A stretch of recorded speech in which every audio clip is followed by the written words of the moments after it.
All right, everybody. We are live for the Saturday Real Estate Q&A, and as you can see, I've got a couple of boxes behind me. Oh, there he is. What's up, dude? What's up, man? Good morning. What did I miss?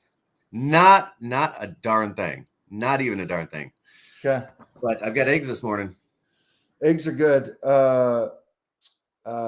Man, I'm so nervous about the Michigan State Tell you game what I today. missed. Huh? What's that? I'm I'll so tell you what I nervous about missed. I'm so nervous about the Michigan State game today, Mike. Oh my Do you God. know? Do you know?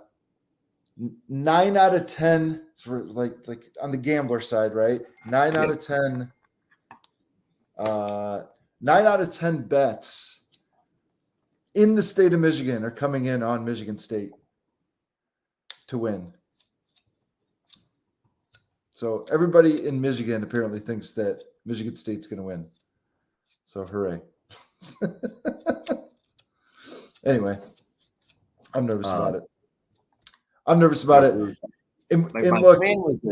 my plan was to root for U of M, and then if I decided I didn't want to root for U of M, then in that case I would root for State. Is that really your plan? Oh no, yeah, no. I'm not the sports ball guy. Sports ball, nice. Dude, good morning. Welcome everybody. People are starting to hop on, and good morning. Look, if it's your first time on here, we've been doing this every Saturday morning for I don't know, a year since COVID. I mean, since the lockdown. So anyway, if you have questions around real estate, please put them in there, and we will answer them. We'll answer them, won't we? 100%.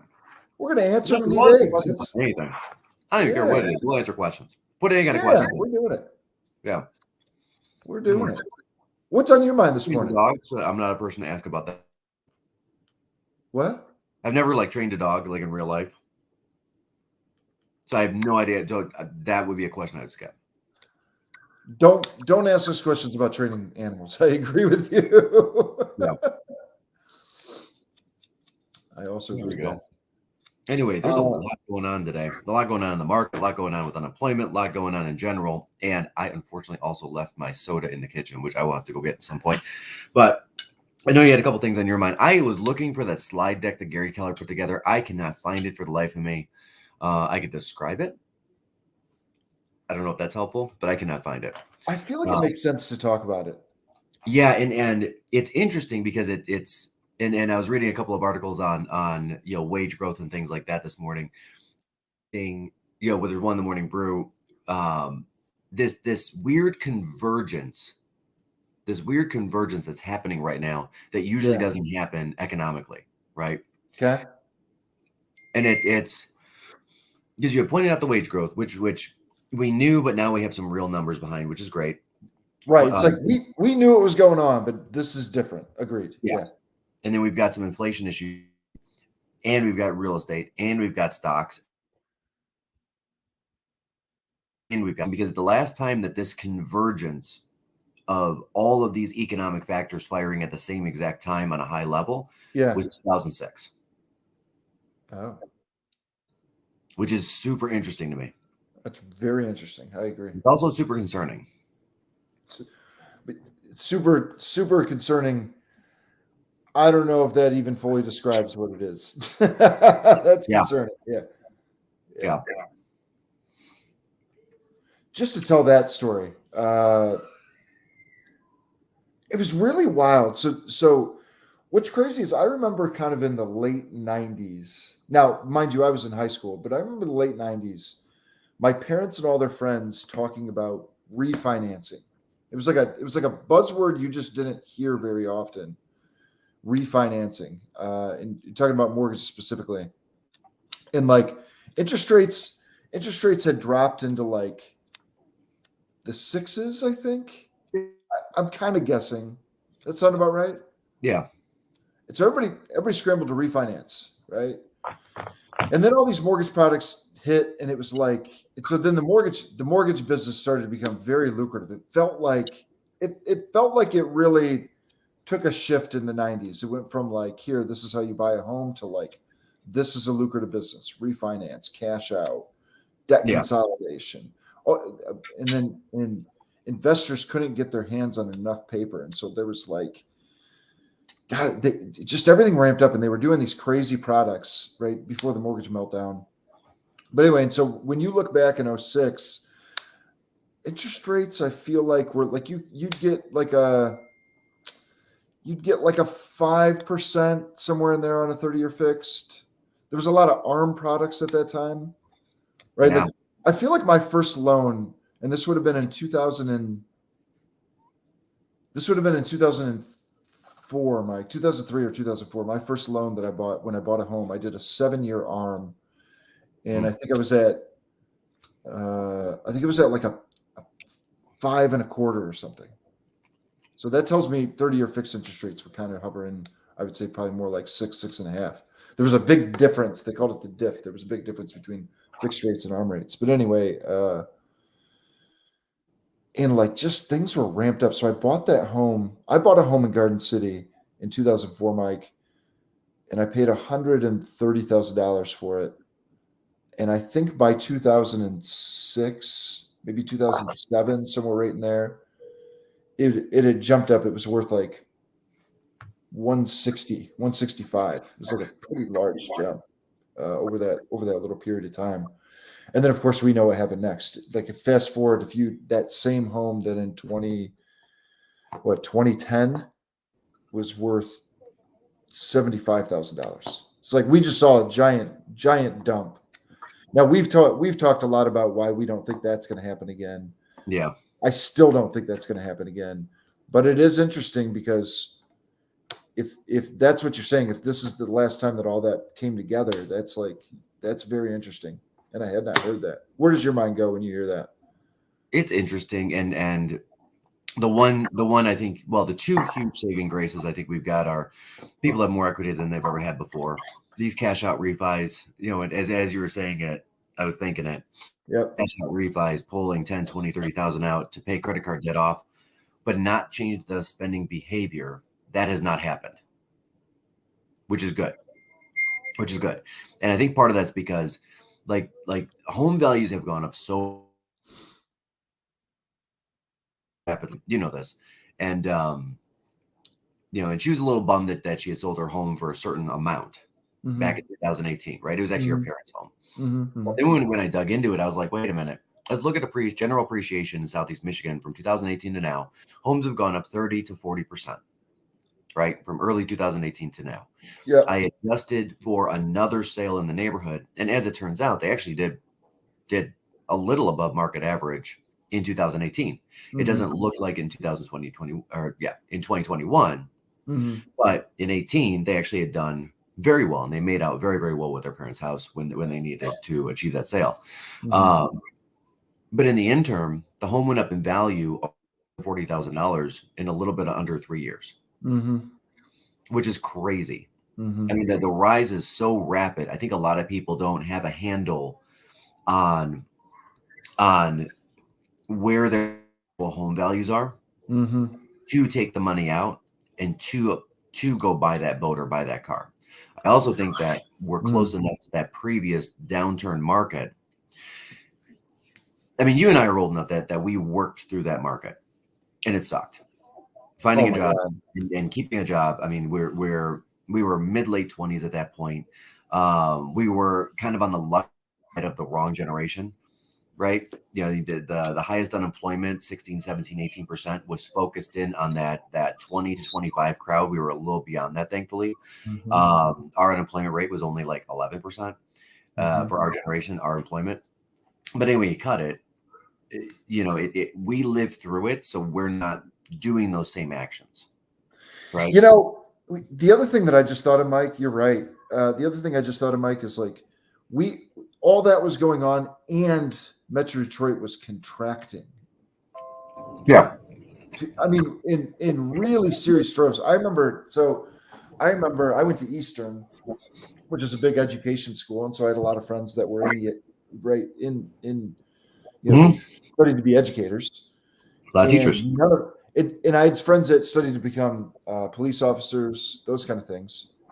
And there were, because the fact that the city was contracting, there were no jobs. and everybody moved. Like I've got friends that live in Phoenix. I got friends that live in San Diego. I got friends that live in Baltimore. I've got friends that live in Florida. I've got college friends that live all over the country in all these expanding areas, and we contracted. Now we kind of leveled off as a metro. And as a matter of fact, what was interesting during COVID, we saw people coming back. We saw people coming back to Michigan, and so that's interesting to me as well. But anyway, yeah, we got like triple hammered during that time. Right? That's what people literally were doing. It's like, here's what they would do: they'd buy whatever the hell they wanted, they'd borrow it, right? And then they didn't have the means to pay it back, so then they would just do a refi, pay off their credit card. It didn't matter. Then they'd go back and do it again. Yeah. So they would. Now, bringing us up today, we've got, I think, a really interesting situation, kind of this storm effect happening in 2021. I mean, we saw in the morning brew today, wages are up 1.5 points. In what? And I didn't see what the time frame was. What was it, the last quarter? Yeah, year over year, Q3 to Q3. Q3 to Q3. Now, 1.5 points doesn't sound like a heck of a lot, but it is a very fast wage growth versus what we're used to, right? Yeah. We're used to not 1.5% wage growth. We're used to years, and that's part of that is the middle class, and everybody knows this, right? The middle class is contracting. The mores are having more, and the lesses are having less. It just is what it is. That's been our economy for the last, let's call it 40, 45 years, maybe 50 even. I think the golden age of this kind of stopped under LBJ, right? His golden Great Society. His Great Society was the last big push to sustain this post-World War II era, this boom that we had. And then from there, it's been a steady decline for very middle class. And this year, for the first time ever, about a month ago, the middle class now owns less things than the top 1%. Their value is less than the top 1%. So the top 1% has 27% of all of America's wealth. The middle 60% has 26% of all of America's wealth. That's never happened before. And then third and last one, the top 10%. The top 10% of Americans own 89% of stocks. Yeah. Which means that 90% of Americans account for 11% of stocks. Yeah. We're not going in the right direction. This wage growth is nice, compounding it against inflation. And so my fear is, nice wage growth, and we did. Inflation has already gone past whatever this 1.5% wage growth really is. Right. And to put it in perspective, inflation is hovering around 5.4% year over year. Yep. Oh, Mark's got a good question. So some data came out. Some data came out just to catch everybody up. That's a really good question, Mark. Yeah, we'll get you there. By the way, Mark's a leader on our team and just an incredible guy. Like anyway, but that's a really, really, really good point. It's so like the data just came out that wage increases have gone up by 1.5% from quarter three to quarter three. So quarter three 2020 to quarter three 2021. They've gone up 1.5%. And we've kind of felt it. Like if you've talked to employers, everybody's saying the same thing. Like we can't find people that want to work. Well, okay. So that's natural supply and demand. So guess what's going to happen if you want to get people to work? You're going to have to pay them more, right? And so it's like, so we've been talking about that, and now we just have the data to back it up, like you were saying, right? Yeah. And so, and there's some interesting market nuances there as well. Yeah. Right. So the bank accounts of a lot of these folks who, so we're the biggest, or one of the two biggest spots where the economy is really just needing people and not finding them are all of those kind of entry level jobs, right? And transportation and restaurant, like all of that. We got a couple of different issues there. We got a couple million baby boomers that over the course of the pandemic decided, hey, I'm done. People that would normally work another 3 to 5 years said, I'm out. Yeah. I don't want to be out. I have a little bit of a fear angle right now with what's going on in the world with the pandemic and getting sick and things like that. And that's fair, but it's still contracted our economy by 3 million workers. Yeah. In addition to that, we've got, and I forgot what, somebody remind me the name of this. What is this? The great something economy, not recession economy, resignation. This is the great resignation. Great resignation. Yep. We've heard that. We've got people that can now afford for the first time ever, a lot of it because of the government stimulus, that can leave their jobs for 4 or 5 or 6 months and float for a while between the two jobs. And that's not normally the case. That's not normally the case. U of M does a great year-over-year study where it shows year-over-year from about the mid-'80s up till now that people that are under 40 years old, generally speaking, have a 60-day cushion. So if they had lost their job today, they could pay all of their bills month 1, all of their bills month 2, and on month 3, they're filing for bankruptcy, they're selling their house, they're selling their car, they're done. Yeah. Right. And now we have people that have 120 or 150-day cushion. So they're feeling very safe to leave the horrible work environment, or what they perceive to be a horrible work environment. I don't know if it is or not. I can't comment on that, but leave that without the safety of another job lined up and kind of float for a month to find the right thing. That's another 1% of American workers. Yeah. Another 1% of American workers are frankly just opting not to go back to work. Yep. And that's a lot of our double household people where one person's job was paying, let's call it 55 before, and all of a sudden that jumped up to 70,000. And the other person's looking at the cost of daycare, childcare, things like that, and saying, hey, I was really only bringing home a net of $500-600 a month. Why bother even go to work? What? Yeah. Let's just sit this one out. Yep. Let's just stay home with the kids. Yeah. Provide them that experience instead of the experience of having to rush, drop off a daycare, get to a job, pick up from daycare. A less stressful life for the parent. And also, some people would argue, depending on what psychologist or what the family life is like, some would argue a better environment for the child, right? For those first couple of years. We're in this weird, perfect storm of all of this happening. And then on the flip, studies are starting to come out. I read one that was more of a personal account, and now I actually I Googled it a couple of days ago, and I found this is not unique to Florida. This is happening across the country, where there are a lot of employers griping they can't find people, but they're also not raising their wages. Yep. Right. So like there was, and where this came from was there was a gentleman in Florida that saw on a couple of these job boards that 30, 40, 50 employers in his county just could not find people to work. So he went and sent out 30 resumes. Yep. He got around 10 of them to even respond. And these are people that are actively posting in like Facebook and Reddit saying, I can't find workers. I can't find workers. I can't find workers. Out of the 30, he ended up getting 3 callbacks for a job interview. Out of that, he got 1 job offer. Yeah. Now, one thing he did do was when he went to the postings, he did make sure that he was qualified for those jobs. Right. So it wasn't like rocket scientist or something weird. Right. Yeah. It was like truck driver, but you did not need like a class B or a class A license. Yeah. Like that kind of a thing. Like somebody that could just literally hop into a cab of a truck and move it down the road. So he was he was matching that. And then what he found also was the jobs that they were starting at was at minimum wage and below full time. Yeah. So there's a sense of false expectation I see with some of the employers out there that, I mean, they hear, yes, jobs are harder, it's harder to get great people, but then in real life, they're not taking that and doing a practical application on their business. Yeah. Right. And meanwhile, you've got people like Walmart, and you've got people like Amazon, and you've got people like Costco. Costco is famous for its $15 hiring starting wage, and now it's 18. Yep. Amazon, again, 17 or 18 for their seasonal workers. It's like of them. That's what it costs now. Yeah. It just does. Yeah. Yeah.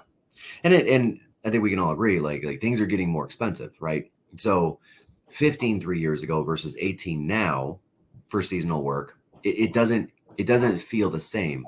Like 15 3 years ago, I would have looked at that and said, okay, cool. That's a good job for a college kid to get through college, maybe plug in 20, 30 hours a week, maybe do the first year or two after college, and maybe work their way into some sort of Costco management, whatever that looks like. Yeah. But nowadays, I'm thinking about $18 an hour, which is still what is $18 an hour? $40,000 a year? $36,000 a year? Or in that range? Yep. probably closer to 36, I would think, because 15 is like basically 30. Yeah, let's say Yeah, I could just do it. Yeah, $37,440. yeah, there you go. Which $18 an hour, even in my ears, sounds nice. But then when I look at $37,440, and then I chop taxes off that, and then I divide that all out, we're talking take home $2,500 a month net. Yeah, $2,500 a month was the average rent right now in Metro Detroit, around $1,300. yeah. So we gotta raise a family on $1,200. We gotta raise a family on $300 a week, is what we're saying. Yeah. And think back like 10 years ago, just the cost of everything. Okay, I can make an argument. I'm prudent and I'm buying, RC Cola back when there was an RC Cola, and I'm not buying your Coke or whatever it is. If I'm buying like off-brand diapers, if whatever that is, I can make an argument for $300 a week to raise a child 10 years ago. It's a very tenuous argument. It's a thin argument, but there's an argument to be made. Think about that today. I mean, Austin, you've got kids. I don't. You've got kids. Let's just talk about live and baby food. Be real with me. What are we costing in diapers? Mike, what is can of, because right, so we're having to mix in formula with breast milk. That's for sure, but whatever. A giant can of, and she's got a dairy allergy, so like we have to use a specialized whatever. But a giant can of baby formula that might last us, I don't know, a week, maybe, I don't know, 2 weeks. I mean, that alone is $100. Jesus. So yeah, so 1/3 of that $18 an hour budget. That's what I'm saying. Yeah, plus diapers and blah blah blah blah blah. Like, I mean, I guess you could. Yeah, you can't do it. Now, by the way, you would think most of those households, but not all of them, truthfully. Yeah, most of those households would have 2 people making that kind of money. Well, and let's run that argument out. Okay, so let's say we've got 2 households and both of them are working at Costco. Maybe one's working at Costco, one's working at Amazon or Walgreens. Yeah. Let's say that they lucked out and they both got $20 an hour jobs, which puts them right on the button at $40,000. That's $80,000 a year. Chop $20,000 off for taxes. That brings them to $60,000, right? Healthcare, that kind of stuff. Yeah, healthcare will be and Amazon does a nice job. Well, not Amazon. Costco does a nice job of this, where they'll do partial coverage on healthcare, but there's still $5,000 a year. So now we're at $55,000. The housing is more expensive because there's more people and it's a little bigger of a place. So maybe we're at $1,500 a month. So that's another $20,000. Yeah. So now we're at $35,000. So now we're at $3,000 a month or an average household of 4, but we still have to provide for food, clothing. I don't think that family, Mike, I actually don't, not to get in the weeds, but I don't think that family has a $1,500 a month payment. I think that family has a $1,800 a month house payment. I mean, Kristen, you're right. Childcare. Yeah, Kristen, you're not kidding. Yeah, Mark, I'm going to get back to your question, but Kristen, you're right. And that's where a lot of these folks now are starting to say, you know what? I'm pushing back from this second job because kids, and it's costing me $2,200 a month for childcare, or 2 kids and $1,800 a month, or $2,500 a month, or whatever that looks like, right? Because you're right. Childcare is insanely expensive, and there are a lot of people. I think we pay Mike $600 or $700 a week, something like that, between the 2 of them. Yeah. No, maybe not that much. No, $600 a week. So we're at $400 a month.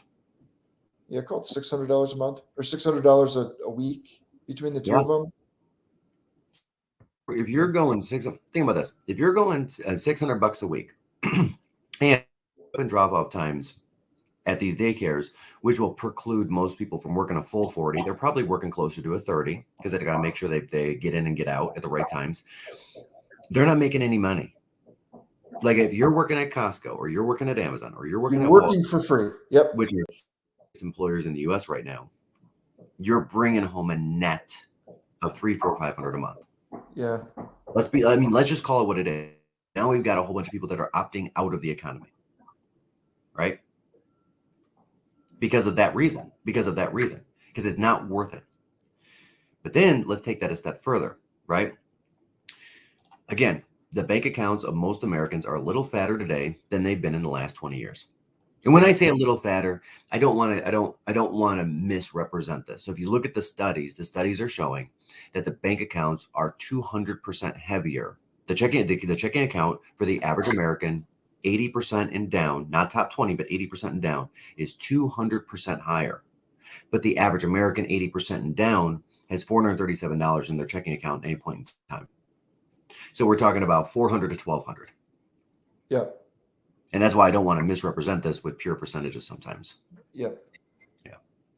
There's a squeeze happening. There's no doubt about it. There's not that I have to tell you guys. You guys are out there paying your bills. There's a squeeze. Yeah. But anyway, Mark, proof of funds, by the way, everybody, means like someone made a cash offer on a home, and you're proving that you have the money to buy that home cash. Is what proof of funds means. Okay, go ahead, Mike. I think my answer would have changed 6 months ago. I mean, at the end of the day, I'm going to put it in front of the seller because the seller may know more about crypto than I do because, frankly, I'm not a crypto guy. I know more about it today than 6 months ago. 6 months ago, I would have said, absolutely not. Get out of here, buddy. Get out of here. Now that I've tried to make an effort to understand, say, okay, where is the crypto? Are we talking about Bitcoin or are we talking about like Shiba coin? Like, what are we talking about here? Because that stuff's super volatile. I got to tell you, I wouldn't care. Oh, I would. Yeah. You got to. Well, here's what I would do if I were selling a home and someone came to me. I'd say, great. I need a large, non-refundable earnest money deposit. That if you don't perform under the contract, that I get to retain that deposit, and I don't care how you pay for it. Now, I wouldn't accept crypto as a form of payment. No. I'd say, great, liquidate whatever you want and wire me the cash or wire the title company the cash. I don't care. It's like if somebody came to me and said, I've got $300,000 of GM stock. It's the same thing. I mean, crypto's far more volatile, but I would. What do I care? Yeah. And then that was the other side of it is that I'd end it with, and by the time this offer is accepted, you were to liquidate that crypto, whatever's needed. Because honestly, guys, I mean, and for anybody that's in crypto, jump into Coinbase, jump into Voyager, jump into whatever app you're using, hit sell, and you're done. Just like stock. Yeah. It's not that difficult. Yeah, I would. Yeah. So yeah, I would with maybe some strings on it. And any seller can accept or decline any offer for any reason they want. You know what I mean? Yeah. Outside of redlining and right, those kind of things. But so anybody can accept anything they want. Yeah. So for whatever that's worth.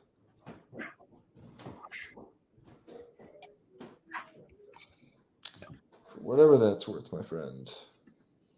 Well, I want to do this math.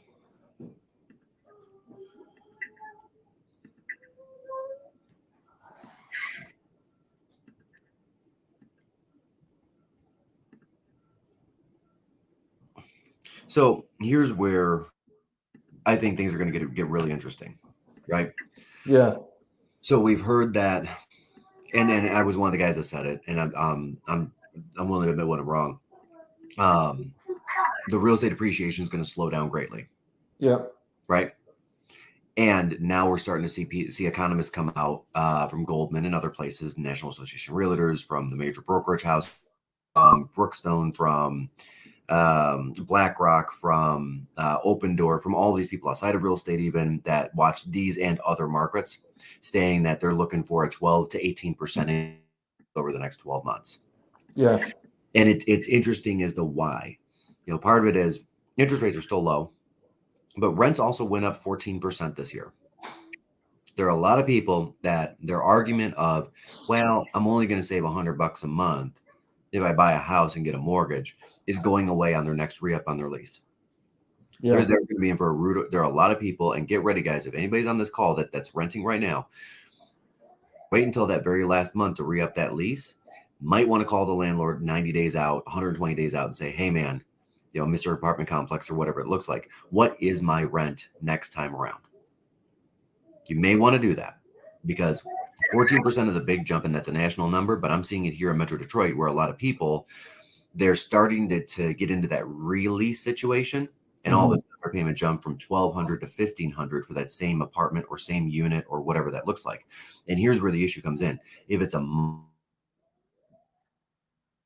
month, different. You're boxed into basically, you're just at their demand. You're at their will and win. You're at their will and win. There are not enough apartments and houses out there to rent, and it's very hard to find something. You also I've got a friend that rents 1 bedroom in Royal Oak, Mike. Yeah. I think 5 years ago, it's one of these that are like if you go up Main Street and like you're maybe a mile out of town, but still technically walkable, maybe 3/4 miles out of town. I think the rent 5 years ago might have been $6, and now it's $1,000. So it's gone up 40% in 5 years. Going up, guys. Yeah, this is no joke, right? If you've got a lease that's coming up 6 months, you gotta, in my opinion, the action steps are after today, get off this. If it's an email situation, get off this Zoom and email over and say, hey, what are you looking for right now for a new tenant? And even if you want to just scope it out, even throw in there, I've got a friend, asking for a friend, whatever you want to do, right? If you just want to scope it out, because I don't want you guys to be surprised by that big number when you get there in January or get there in February or get there in March and you're out of options because you're like, oh no, my rent just went up $300. I called 15 other apartment complexes and it's either more money or no vacancy. I reached out to 20 other houses that are on Zillow or on the MLS or whatever that looks like. They're all rented out. They're all multiple offer. Maybe I should buy a house and save $300 a month instead of $100. Mike, that's the thing. People are buying houses for less money than they're paying in rent. And it's about the same amount of money down. So that's your action item number 1 for anybody on the call that's renting. Yeah. Number 2, anybody on the call that is having a kid, considering having another kid, they're considering making that move in the next 18 months or 24 months. Again, action item. Go on Zillow, find 5 houses in whatever city that you're targeting that you like and homes that you say, hey, you know what? I feel like I could live in this. And then take that property, whatever the price is, 400, 600, 200, 300. Take that, pop it into the calculator on the phone, multiply that by 1.12. Okay. And then take that original number, multiply that by 1.18. That's what you will be paying in 18 months. And then take a look at that $300,000 house, which is now $336 to $355, and say, okay, do I want to pay $300 at a 3% interest rate, or am I cool paying $336 to $355, 4% interest rate? And yes, you may have to stretch a little bit because you aren't there with your wage growth. You aren't there with paying off college the way you want to. You may have to stretch a little bit your family today to get that home. But Austin, I swear to God, I was having this conversation with a seller that was selling one condo and buying a bigger condo, right? Mm-hmm. You're talking about a difference of $4,000. Mm-hmm. $4,000. Literally. He has an accepted offer on this condo that's $400,000, selling one at $255. Mm-hmm. And I ran the play out. And he said, man, if I don't do this, I'm not moving for 3 years. I'm like, great, let's see what that looks like. And I ran the play out, 12% appreciation, 7% appreciation, 4% appreciation. Come to find out, that $400,000 condo, he'd never be able to. Yeah. Ever. Yep. He's done. He's out. Like, that's it. He's either buying it today or he's out of the market for a property like that. Yeah. Anyway, sorry. Kind of going off on 19 tangents because I'm feeling a little passionate about this morning. Yeah. I'm just along for the ride. Keep going. Sorry, man. Just a lot of yes. Yeah. Yep. Yeah. Yep.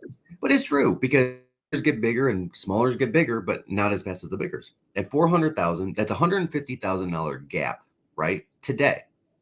But that gap grows by 12%, 7%, then 4% compounding over the next 36 months. So it's not a $150,000 gap. It's a $220,000 gap. So he's going to let go of $4,000 today and say, you know what? I'm going to stand on my principal high horse. I'm going to stand on my emotion. I'm going to act out of fear. I'm going to act not out of facts.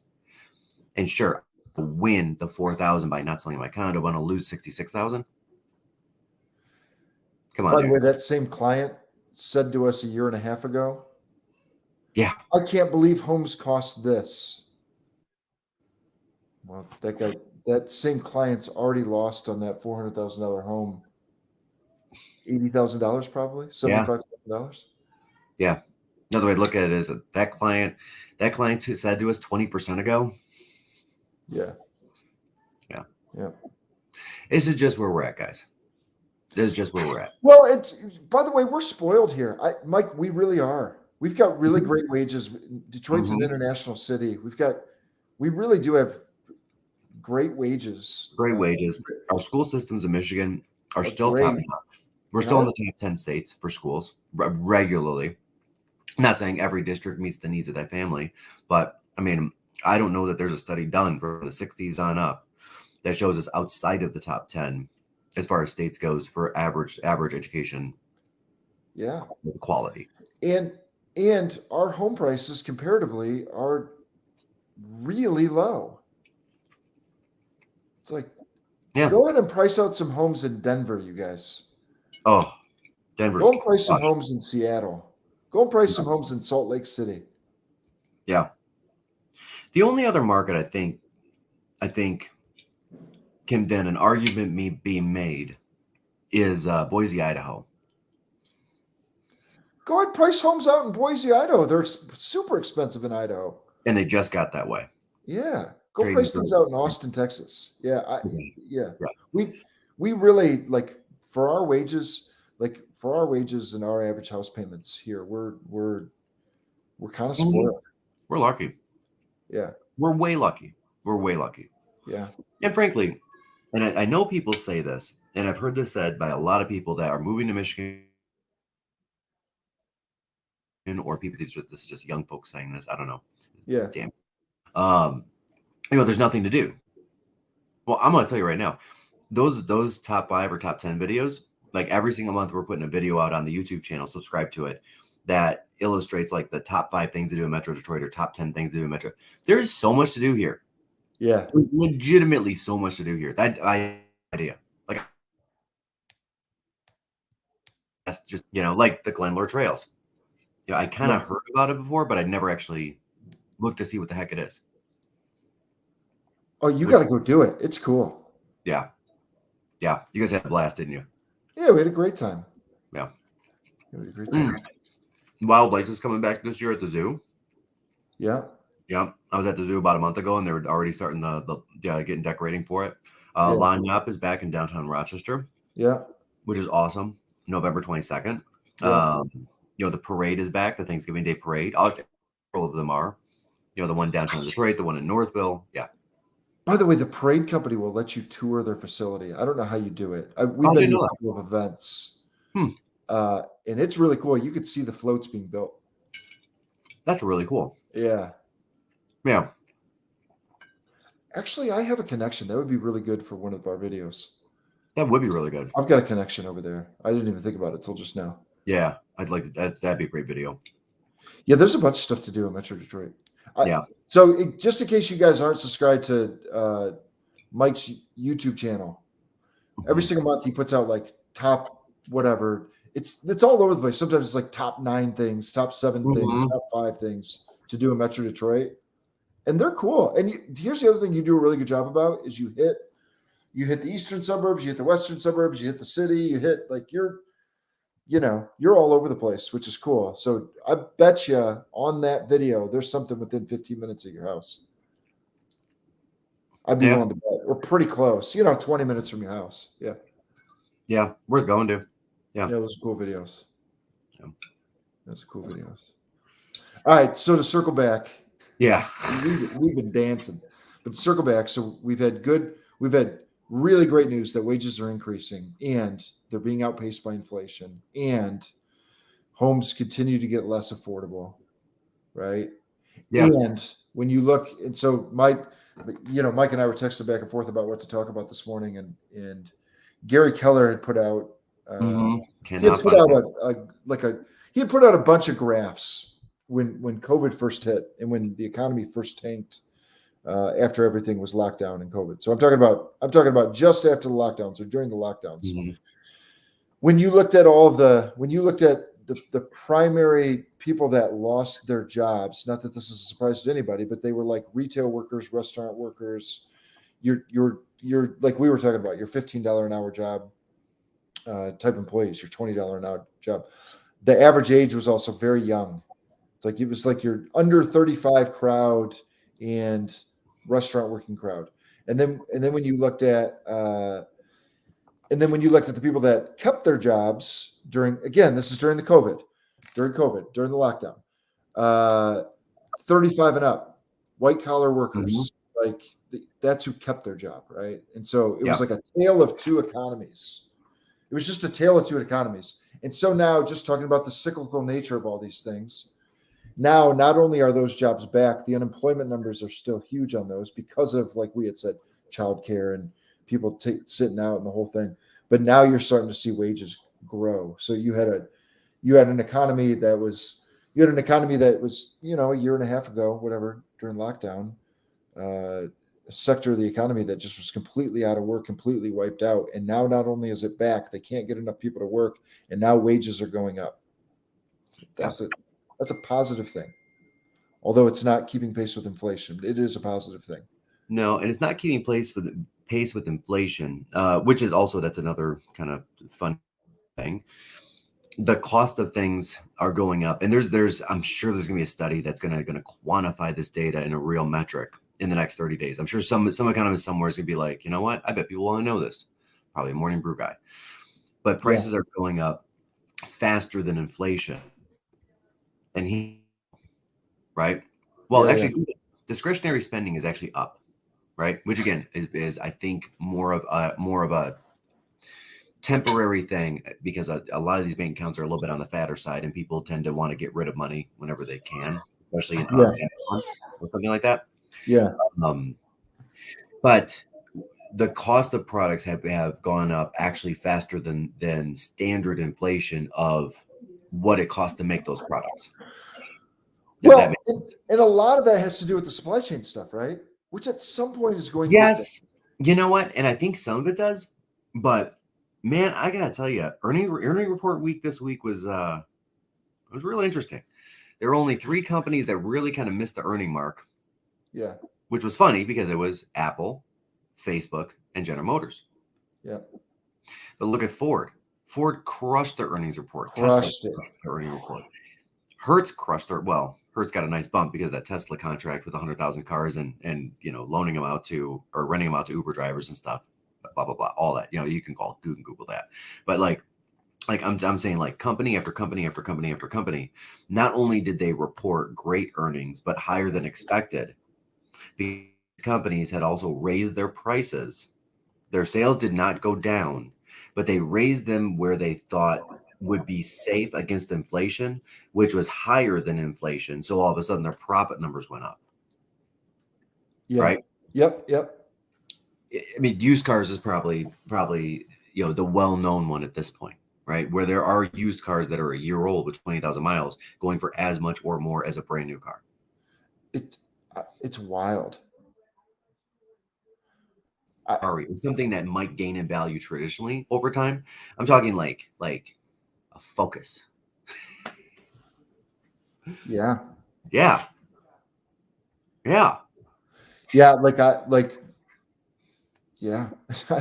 I've been looking at cars recently. It's been on my mind. It's like, I drive a Grand Cherokee and I love it. And it's like, I'm also, I'm a big guy. And so with the 2 car seats, it's like, man, this thing might be too small. So I've been looking at something,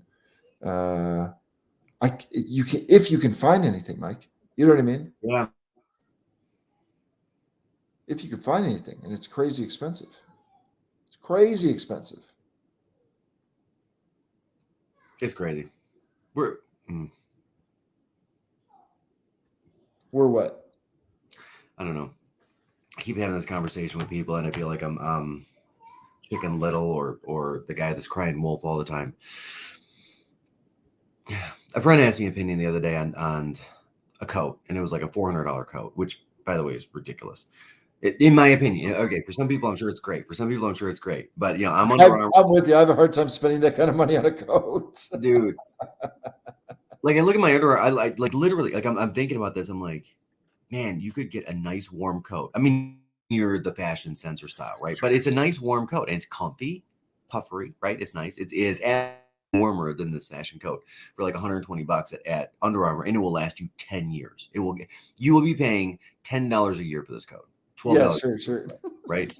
I'm thinking to myself, now what we do is we take the other $280 and we put it into a mutual fund, like a QQQ or a VOO. And I'm like thinking this out in my head. A couple days later, same friend, shoes. I'm like, okay, how much more are we putting in the mutual fund? Let's go get a pair of Toms. Like, come on, like, what are we doing?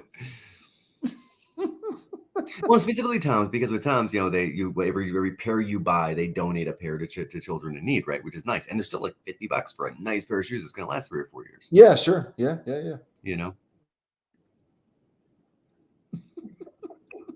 I don't know, but anyway, I feel like this is why the middle class owns no stocks. Reason. Well, you just squeezed. Yeah. You want to buy more in stock? every direction. Yeah. You want to buy more stock? Here's the fastest way to be able to afford more stock. Cancel your Amazon account. You're not kidding. True story. Here's the other thing people underestimate, Mike. People underestimate the power of a little. Yeah. Like people think, oh, I've only got $50 to put in the stock market. It's not worth it. Like, no. If you could put $50 a week into the stock market, you guys, it might take some time, but you will be a millionaire. I think about a week. That's what, $2,500 a year. So if we put $2,500 a year, let's do a future value calculator. $2,500 a year. Let's say we're working off the 7% average 30-year return, even though it's been higher lately. Here, I'll do even better. I'll just show you the visual. Hold on, and you could bark at me the numbers you want to put on here.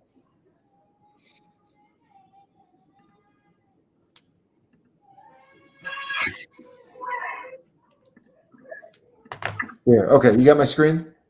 Yeah. All right. So let's pretend you're 25 and want to retire at 65. We good with that? Yeah, that worked. So it's 40 years. Let's pretend you start with nothing.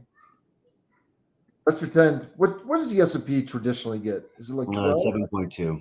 How much? 7.2 over 30 years. Over 30 years. Okay. So I'll call it 8. It's fine. Like that's the power of a little. Here's the other thing. See this? See this graph? Yeah. It's like here's how much you actually put in. Is this blue graph? Yeah. And the compounding effect of interest over time. Look how long it takes. It's like you're really not making much. 20 years in, you take off like a rocket. And it just moves. It just goes. And that, power of time on investment. That's Warren Buffett's secret. Warren Buffett's secret is that he's 90 years old and he started when he was 18 years old and just put a few bucks in. Like literally. The Psychology of Money, a great book by Morgan Housel, if you want to know more about that. Mm-hmm. He goes into it and shows like it took him until like what was it? 97% of his worth he made after the age of 66. Yeah. There's a compounding effect and that hockey stick of time. Yep. And if we keep on going with this graph, let's say we go another 40 years, that hockey stick would go even higher. Well, yeah, okay. If I did 80, mm-hmm. And I did, what do you want to do on returns? You want to call it 10% returns? Yeah. All right. $51 million. Look at that. All by putting $50 a week. Yep. $50 a week for 80 years. Yep. Your total investment would have been $200,000 over 80 years of cash, and you would have walked away with $51 million. People underestimate the power of a little. Granted, you would have, if you're an average American male, you would have died 2 years sooner. Whatever, even 50 years. Let's pretend you're 25 and you're putting in, or let's pretend you're putting it in for your whole lifetime, 60 years. Still $7.5 million, man. Yeah. Well, and there's an argument to be made. There's an argument. So there's an argument to be made, and I've seen people do this. Not a lot of people. I've talked to a few people that have made the decision to, when they're having a kid, not actually do a college fund, but do a retirement fund. Mm.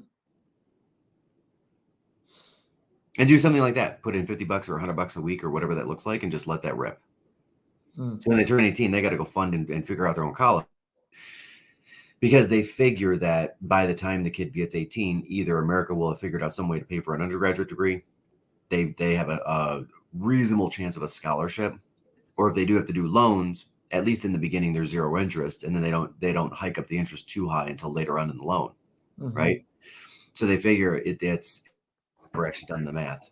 I know people have, I haven't, and so I can't stand on this math, but I'm sure that there's some sort of an argument to be made, like some sort of a risk calculation to be made, saying, hey, it might be more worthwhile to do a retirement fund instead of a college fund.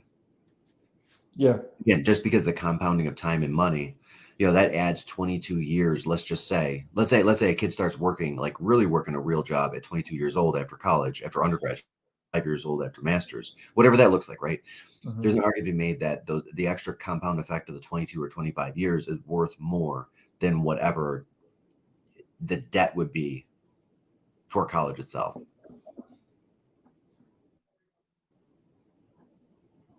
Shoot, now I got to do that this week and report back next week. What? I just gave myself a job. What'd you do? Well, now I'm going to actually do that calculation. I'm going to take a look at what the cost of college is, what the cost of college is projected to be in 18 years, what it would look like if those funds were shifted into a retirement account instead of a college account, right? And I'll use the Michigan College Fund, the Michigan Education Trust, the MET, as the baseline. It gets fairly good returns. It's in the top 10. I think it's number 6. And then I'll also use the average number of people that have received some sort of a scholarship to go to college. So what kind of I think it's like 15 or 18%, or it's actually a higher number than most people think, receive some sort of a scholarship. There's also financial aid, there's grants, stuff like that, and see what would actually make more sense. Like, does it make more sense to do a college fund or a retirement fund? Side-by-side comparison. It makes more sense to do a college fund if the money is used for college because of the tax. Because you're putting in, so okay, if we side by side it, if you're putting money in post tax, Yeah. So, right. So let's assume that you're putting money in post tax on both. So you do a Roth IRA, you do a college fund. Mm-hmm. You put the money in post tax, it grows tax free in both accounts, and when you go to spend it, it's tax free in both accounts. The only difference is that you go to spend it, you can't touch the Roth money until they're 59 and a half. Right. Here, kids, don't touch this money until 59 and a half. I don't know the answer. I'm really curious. Oh, it's all happening. Yeah. Oh, but really, I'm curious because that compounding effect of time and money, about $2,500 a year. Roth, you could put in what, $4,500 right now? I honestly don't remember the number, but you can put some sort of number in that's higher than $2,500 if you want to as a parent. But at $2,500 over 20 years, you're getting that 20-year head start for the kid, or 18-year head start for the kid. And then you got another 40 years of compounding. Let's say no other funds go into that account, period, over the next 40 years, because the kid's got to pay for college and pay off college, which shouldn't take 40 years. That's a problem by itself. I'm curious which one will come out ahead. Yeah, but you're giving the kid the money when they need it the least. It's like, don't give me $5 million when I'm 60. Give me $200,000 to pay for college when I'm 20. I don't know the answer. I don't know the answer either. Screw it. Do both. Yeah. I also know a guy that was smart enough to figure out how to get a U of M degree, cobbling together random scholarships, like literally. So there's a $500 a year scholarship or grant or whatever it's called for people that are left-handed at U of M. Most years goes untaken. Yeah. There's a scholarship at U of M or a grant, and I think it's like 4 or 5 people can get it a year for people that have a certain amount of an Irish background. I mean, it's like literally like there are all of these little weird grants and scholarships that Yeah, nobody yeah, knows yeah. about there, and 60-70% of that money never gets taken. Yeah, yeah. So I mean, I'm not saying that's the case that everybody can do that. And there's an argument to be made that sometimes it's worth going to the next up school versus the absolute top if it means you can get a scholarship to, school B instead of school A. I don't know. I'm just very that line of thinking because I've never done it before. Does that make sense? Uh-huh. I also don't think you could start a retirement account under the age of 18. Yeah, you got to be I don't 18. know. So you'd have to open a custodial Roth for a minor. There you go.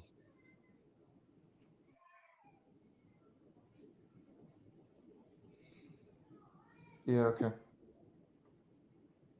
Well, there you See, go. the big question mark to me is that 18-year jumpstart you've got on a retirement account, because I've done all those numbers. Like what if I started at 25, or what if I started at 30, or what if somebody started at 20, or what if somebody started at 32, or whatever that is.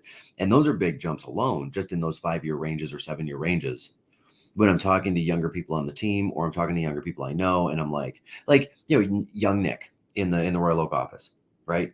I at least once or twice a month, I push him. I'm like, hey man, you got to put more money in. You got to put more money in. You got to put more money in. You are underestimating the funds that you are going to need to retire on multiple levels for reasons that I don't want to take time to No, explain. no, no, no. You don't need another tighter shirt, man. Put some money in retirement. That's right. That's right. That's right. Yeah. But it's and he's a good kid. And he's also 24. And now, I mean, think about this, guys. Think about if you, I mean, and mainly, and I'm going to go back to myself, right? I had some knowledge around investing because my dad did a good job of trying to teach me those things, but I still didn't actually start my retirement account. I think it was 26 or 27. I didn't put anything reasonable into it until 30. I'll tell you that right now. Yeah. Because I was just, I was pretty good about it, and then I started a business at one point in my 20s, and I wiped it out completely, and I had to restart it. Right? You live and you learn. Yeah. But to go back and be 24 again and know what I know today, like how little I would have had to put in back then to compound up. Actually, that's a great point. That's a great point. If there are any 24-year-olds on this Zoom, listen to your elders, dummy. And I am your elder. Go and get a mentor and ask them what they would do if they were 24, and then actually do it. Yeah. You dummy. I'm calling every 24-year-old a dummy, but you are. Yeah, I was. I was. I didn't think I was. I thought I was. I didn't think I was either, but I was. I was not awesome. That's a great place to end. Yeah, that is a great place to end. That's a great place to end. It's good. It's Guys, do this for yourselves. Seriously, if you're in an apartment, go find out what the rent's going to be next year, next time you release. And if you do it now, you'll have options, and you can plan, and you can do whatever you need to do. We can get you into a house for a surprisingly little amount of dollars output, but you will be gaining wealth and creating wealth for your family each and every month you make that mortgage payment, plus getting a tax write-off. So it's not just you're going to save $200 or $300 a month versus the next release. You're actually saving $500 or $600 a month when you take into account all three ways. Yep. If you're considering buying that making that bigger purchase, today's the day. Now's the time. If you're looking to downsize, you may want to look at that from both angles. You may want to look at that from my parents' angle, which is, yeah, they don't need the room, but it's nice to have when my sister comes into town. And frankly, it's not a burden on them. So maybe they wait another year and a half and they juice out, another 50, 75,000 in equity that they otherwise wouldn't have. That's their right answer. For other people's right answer, the properties become too much. But the properties become too much, and you're just going to pay maintenance costs or new roofs or new furnaces or new. Hey, I've got a friend right now that is exactly what's happening to him, right? Bought a property a year ago, moving, getting back out of Dodge, but he's also put in new windows, solar panels, roof, furnace. So yes, he is actually, even with appreciation, he's still going sideways 50, right? So you got to watch that as well. You got to look at these situations, but I will tell you this, now it's a nice rainy day on a Saturday afternoon, better to do because there's nothing important happening at noon today that's worth watching. Now is the time. Really, Austin, that was a shameless plug about the game not being less important than people's equity, which I believe. I thought you'd catch me. I thought you'd catch me on that. No. But seriously, take 2 hours, talk Take with 2 your hours. spouse or your significant other, and just look at it like, hey, what should my next be in 2022? Yep. And start thinking about that now while you've got the time, where we're in November and we've got an actual slow weekend with the exception of Halloween tomorrow, where just pick any day this week, block 2 hours on the calendar with your significant other, and get those couple of things done. And make those decisions for 2022 now. And if you can pull up the time frames. You will do better now than you will a year from now. In look, don't worry about a market correction. If you're going to live there for 10 years, you will not lose, no matter what the market does. Yeah. And we've done math. We've done math on previous shows. We'll probably do it again next week. It's like, you won't lose. You're good. You're good. All right, man. All right. What's your prediction on the game today? What's the score? Oh, I have no idea. I mean, U of M's going to win. I know that, but I don't know how much they're going to win by. Oh. What are you thinking? I don't know. I'm already so mad about losing. I think State's going to win. Really? Yeah. I don't know. I'm hopeful. I'm hopeful. Yeah. I got hope. I got hope. All right, man. Good job. See ya. See you next week.